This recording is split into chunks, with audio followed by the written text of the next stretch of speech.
Assalomu alaykum. Bugun yozgi yaxna taomlardan okroshka tayyorlaymiz. Buning uchun bizga qaynatib pishirilgan 3 ta kartoshka, 6 ta tuxum, 200 gramm go'sht, svejiy 2 ta botiring, 1 bog' ko'kat, hamma xohlagani, 100 ml smetana, yarim litr qatiq, ta'bga ko'ra tuz va bulardan tashqari yarim litr qaynagan suv yoki tozalangan gazsiz suv kerak bo'ladi. Hamma mahsulotlarimizni mayda kubik shaklida to'g'rab chiqamiz. Okroshkani hamma har xil tayyorlaydi. Misol uchun qaynatib pishirilgan go'sht o'rniga kolbasalar solishadi. U ham yaxshi chiqadi. Keyin maydalab chesnok to'g'rab sovursa ham ishtaha ochadigan bo'lib chiqadi. Men hozir chesnok solmayapman.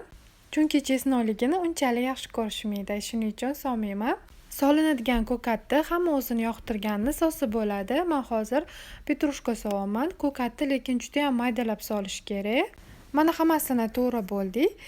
Endi boshqa bitta kosaga tabga qarab tuz solamiz. Men kichkina qoshiqda 1,5 qoshiq tuz soldim. 1 piyola suv solib, tuzni eritish uchun yaxshilab aralashtirib qo'yamiz. Keyin to'g'ragalarimizni ustiga 100 ml smetana solamiz. Smetana yog'sizroq bo'lgani yaxshi. Keyin yarim litr qatuvni ham qo'shib, yaxshilab aralashtirib yoramiz. Bu retseptda smetana solish shart emas. Xohlamaganlar qatuvni o'zidan tayyorlasa ham bo'ladi. Mana endi eritib qo'ygan tuzli suvimizni solamiz. Endi bitta yaxshilab aralashtirib yoramiz. Tuz hamma joyiga bir xilda teggandan keyin suv qo'shishni boshlaymiz. Men yarim litr suv qo'shdim. Menda o'shanda normalniy bo'ldi. Suvni sekin-sekin qo'shib aralashtiramiz. Hamma o'ziga yoqadigan suyuqlikda bo'lguncha suv qo'shsa bo'ladi. Tuzini ham ko'rib orada. Keyin quritilgan rayhon yoki svejiy rayhon to'g'rab solinadi. Achchiqni yaxshi ko'radiganlar bo'lsa, garimdorlar ham qo'shib yorsa bo'ladi.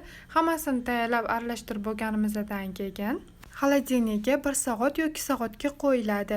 Muzdeligida dasturxonga tortiladi. Hammaga yoqimli ishtaha. Keyingi yangi retseptlarni videolarda ko'rishguncha salomat bo'linglar.